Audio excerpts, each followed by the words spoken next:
வீட்டில் சப்பாத்தி இப்போ செய்யும்போது மாவு எப்போதுமே நமக்கு பேலன்ஸ் வந்துடுங்க. இந்த மாதிரி பேலன்ஸ் உள்ள மாவை நம்ம ஃப்ரிட்ஜில் ஸ்டோர் பண்ணி வச்சுட்டு நெக்ஸ்ட் டே நம்ம யூஸ் பண்ணலான்னு பார்த்தா இது மேலே பிளாக்காக பேச்சஸ் மாதிரி ஃபார்ம் ஆகி அசிங்கமாக இருக்கும், பார்க்குறதுக்கு நல்லாவே இருக்காது. அதோடு நீங்கள் திரட்டி போட்டிங்கன்னா சப்பாத்தியும் உங்களுக்கு வந்து பிளாக்காகவே கிடைக்கும். ஸோ அதனால நம்ம ஒரு சூப்பர் டிப்பு பார்க்கலாம். இதே மாதிரி ஒரு கண்டெய்னர் எடுத்துக்கோங்க, பிளாஸ்டிக் கண்டெய்னரோ அல்லது கிளாஸ் கண்டெய்னரோ நீங்கள் எடுத்துக்கோங்க. எடுத்துட்டு இதில் ஒரே ஒரு ட்ராப் மட்டும் நீங்கள் ஆயில் சேர்த்துக்கோங்க. இந்த ஆயிலை வந்து நல்லா ஸ்ப்ரெட் பண்ணிக்கோங்க, பாக்ஸ் ஃபுல்லாகவே ஸ்ப்ரெட் பண்ணிக்கோங்க. மோஸ்ட்லி நீங்கள் மாவு இந்த எவ்வளோ மாவு நீங்கள் வச்சுருக்கீங்களோ அவ்வளோ மாவுக்கு தகுந்த மாதிரி கண்டெய்னர் நீங்கள் செலக்ட் பண்ணிட்டீங்கன்னா ரொம்ப நல்லதுங்க. இப்போ நான் ஸ்ப்ரெட் பண்ணிக்கிட்டேன். இந்த மாவை நல்லா நீங்கள் அதுக்கு தகுந்த மாதிரி ஷேப் பண்ணிக்கோங்க, பாக்ஸுக்கு தகுந்த மாதிரி.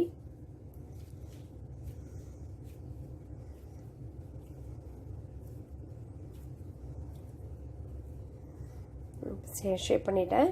இதுக்குள்ளே நம்ம இப்போ ஸ்டோர் பண்ணிக்கலாம். இந்த பாருங்கள், கேப்பே இல்லாமல் இதே மாதிரி நீங்கள் அப்படி நல்லா அழுத்தி விட்டுருங்க.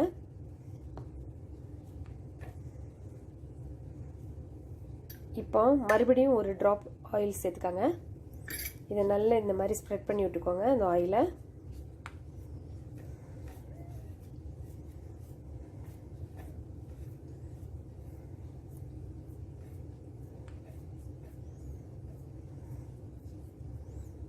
அவ்வளோதாங்க.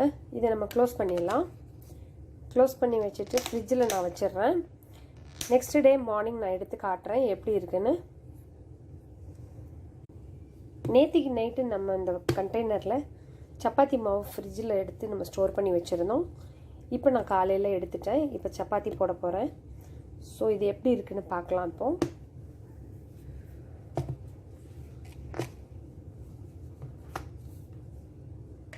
வாவ், கலர் சேஞ்சே ஆகலை பாருங்க, சூப்பராக இருக்குது. கொஞ்சம் கூட கலர் சேஞ்ச் ஆகலை. டெக்ஸ்சர் கூட கொஞ்சம் பாருங்கள், சாஃப்டாக தான் இருக்குது. நீங்கள் பிசைஞ்ச மாவு கொஞ்சம் ஹார்டாக இருந்துச்சுன்னா ஒரு ½ அன் ஹவருக்கு முன்னாடியே நீங்கள் கொஞ்சம் எடுத்து வெளியே வச்சுருங்க. வெளியே வச்சுட்டு நல்லா திரும்பவும் இதே மாதிரி பிசைஞ்சிக்கோங்க. அழுத்தி கொஞ்சம் பிசைஞ்சிட்டு திரும்ப நீங்கள் திரட்டினீங்கன்னா உங்களுக்கும் சாஃப்டான சப்பாத்தி சூப்பராக கிடைக்குங்க. கருப்பாகவே இல்லை பாருங்கள். இந்த டிப் உங்களுக்கு ரொம்ப பிடிச்சிருந்துச்சுன்னா இந்த வீடியோக்கு ஒரு லைக் கொடுங்க. உங்கள் ஃப்ரெண்ட்ஸ் அண்ட் ஃபேமிலிஸ்க்கு நீங்கள் ஷேர் பண்ணுங்கள், சப்ஸ்கிரைப் பண்ணுங்கள். நம்ம எப்போவுமே தக்காளி வாங்கிட்டு வந்து நம்ம அப்படியே ஃப்ரிட்ஜுக்குள்ளே வச்சு ஸ்டோர் பண்ணுவோம். அப்படி இல்லைன்னா நம்ம வெளியவே வச்சுருவோம். அப்படி வச்சுருந்தோம்னா சீக்கிரமாக கெட்டு போயிடும். இது கெட்டு போகாமல் எப்படி இருக்கணும்னு பார்த்தீங்கன்னா தக்காளி எடுத்துக்கோங்க, நல்லா கழுவி வச்சுக்கோங்க. கழுவிட்டு நல்லா தொடச்சிக்கோங்க. இந்த ஈரம்லாம் போனதுக்கப்புறம் கொஞ்சம் ஒரு பிஞ்ச் ஆயில் எடுத்து இந்த மாதிரி ஹெட்டில் வச்சுக்கோங்க. இந்த பகுதியில் வச்சுட்டு இதே மாதிரி ஸ்டோர் பண்ணி வச்சுக்கோங்க. எல்லா தக்காளியும் உங்களுக்கு ரொம்ப நாள் வரும், கெட்டே போகாது. இதை நீங்கள் வெளியில் கூட வச்சுக்கலாம், இல்லைன்னா ஃப்ரிட்ஜில் கூட ஸ்டோர் பண்ணால் கூட இதே மாதிரி வச்சுக்கோங்க. தக்காளி ஃப்ரிட்ஜில் நீங்கள் வச்சிங்கன்னா ஒரு பாக்ஸ்லேயோ இல்லை ஒரு கவர்லேயோ இந்த மாதிரி எடுத்து வச்சுக்கோங்க. அது ரொம்ப யூஸ்ஃபுல்லாக இருக்கும். ஆயில் இதே மாதிரி தடவி நீங்கள் ஃப்ரிட்ஜுக்குள்ளே கூட ஸ்டோர் பண்ணிங்கன்னா ரொம்ப நாள் உங்களுக்கு தக்காளி வரும். பாருங்கள், இந்த டிப் ரொம்ப பிடிச்சிருந்துச்சுன்னா உங்களுக்கு லைக் இந்த டிப் உங்களுக்கு ரொம்ப பிடிச்சிருந்துச்சுன்னா இந்த வீடியோக்கு ஒரு லைக் கொடுங்க, ஷேர் பண்ணுங்கள்.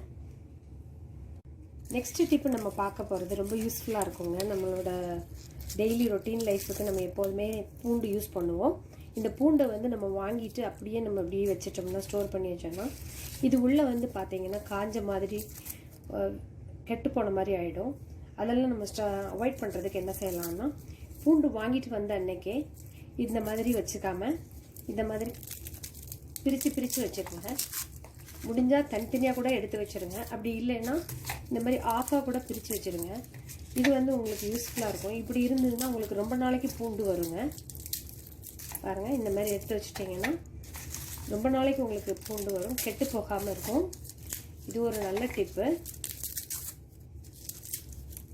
பாருங்கள், இதே மாதிரி எடுத்து வச்சுருங்க. அதே மாதிரி பூண்டு எப்போதுமே உங்களுக்கு வந்து அப்படி ஸ்டோர் பண்ணி வைக்கும்போது உங்களுக்கு இந்த மாதிரி மேலே உள்ள ஹெட்டு பகுதி வந்து உங்களுக்கு கீழே வைக்கக்கூடாது, மேலே பார்க்க வைக்கணும். அப்போனா தான் உங்களுக்கு கெட்டு போகாமல் இருக்கும்.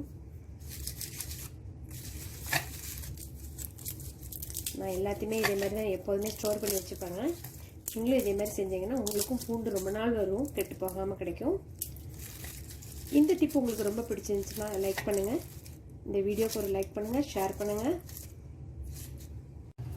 நம்ம வீட்டில் பெருங்காயம் வாங்குவோம். சில பேர் கட்டி பெருங்காயம் வாங்குவாங்க, சில பேர் பவுடர் பெருங்காயம் வாங்குவாங்க.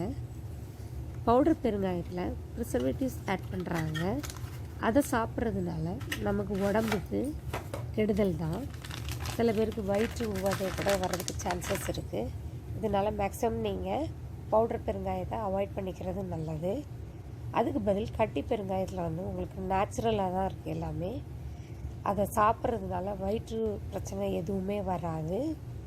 ஸ்மெல்லும் ரொம்ப சூப்பராக இருக்கும், டேஸ்ட்டும் ரொம்ப அருமையாக இருக்கும். அதனால் நீங்கள் கட்டி பெருங்காயத்தை யூஸ் பண்ணுறது தான் நல்லது. கட்டி பெருங்காயத்தை நிறைய பேருக்கு அதை எப்படி யூஸ் பண்ணணும்னு தெரியாது, அதனாலேயே பவுடர் பெருங்காயத்துக்கு போயிடுறாங்க. இந்த கட்டி பெருங்காயத்தை பவுடர் பெருங்காயம் மாதிரியே நம்ம பவுடராக வீட்டில் கிரைண்ட் பண்ணி வச்சுட்டு ப்ரிசர்வ் பண்ணி வச்சுட்டு சாப்பிட்டோம்னா ரொம்ப நல்லது உடம்புக்கு. அதை எப்படி செய்கிறதுன்னு தான் நம்ம இன்றைக்கி டிப்பில் பார்க்க போகிறோம். இந்த கட்டி பெருங்காயத்தை ஒரு பவுலில் எடுத்துக்கோங்க. பாராகவே முழுசாகவே அப்படி போட்டுருங்க. அதை எடுத்து மைக்ரோவேவ் அவனில் 20 to 30 செகண்ட்ஸ் வந்து மீடியம் ஹீட்டில் வச்சு நீங்கள் ஹீட் பண்ணிங்கன்னா இந்த மாதிரி ரஸ்க்கு மாதிரி வந்துடும். இந்த ரஸ்க்கு மாதிரி வந்ததை கையால் நீங்கள் பிச்சு போட்டாலே வந்துடும் மணலாக. அப்படி இல்லைன்னா கத்தியால் கூட நீங்கள் கட் பண்ணிக்கலாம். இதை வந்து நீங்கள் சின்ன சின்னதாக கட் பண்ணி போட்டுக்கிட்டீங்கன்னா பருப்பு வேக வைக்கும்போது யூஸ் பண்ணிக்கலாம். குழம்பு தாளித்து போடும்போது கூட இதை யூஸ் பண்ணிக்கலாம். அப்படி இல்லை இதில் அளவு வந்து எனக்கு சரியாக தெரியாது அப்படின்னு நினச்சிங்கன்னா, நம்ம பவுடர் பெருங்காயம் அளவு தான் நமக்கு அளவு தெரியும் அப்படின்னு நினச்சிங்கன்னா பவுடர் பெருங்காயம் மாதிரியே நம்ம இதை செஞ்சுக்கலாம். இப்போ இது ரஸ்க்கு மாதிரி இருக்கிறதுனால ஈஸியாக மிக்ஸி பவுலில் போட்டு அரைச்சோம்னா ஈஸியாக கிரைண்ட் ஆகிரும். ஒரு க்ளீனான ட்ரையான மிக்ஸி ஜாரில் நீங்கள் எடுத்து இதை போட்டு நல்லா கிரைண்ட் பண்ணிவிட்டு எடுத்துகிட்டு வரேன் பாருங்கள். நான் நல்லா பவுடர் பண்ணி எடுத்துகிட்டு வந்துட்டேன். இந்த பவுலில் நம்ம ட்ரான்ஸ்ஃபர் பண்ணிக்கலாம். இப்படியே நம்ம பவுலில் ட்ரான்ஸ்ஃபர் பண்ணிவிட்டு ஒரு தட்டை போட்டு மூடி வச்சிட்டோம்னா சீக்கிரமாக கட்டியாகி நம்ம திரும்பவும் யூஸ் பண்ண முடியாமல் போயிடும். அதனால் நம்ம ஒரு ஏர்டைட் கண்டெய்னரில் ஸ்டோர் பண்ணி வச்சுக்கலாம். இதில் ஸ்டோர் பண்ணதுனால 3 to 6 months வரைக்கும் உங்களுக்கு கெடாமலும் இருக்கும். ரூம் டெம்பரேச்சர்லேயே வச்சுக்கலாம், யூஸ் பண்ணலாம். ஸ்மெல்லும் சூப்பராக இருக்கும், டேஸ்ட்டும் நல்லா இருக்குங்க.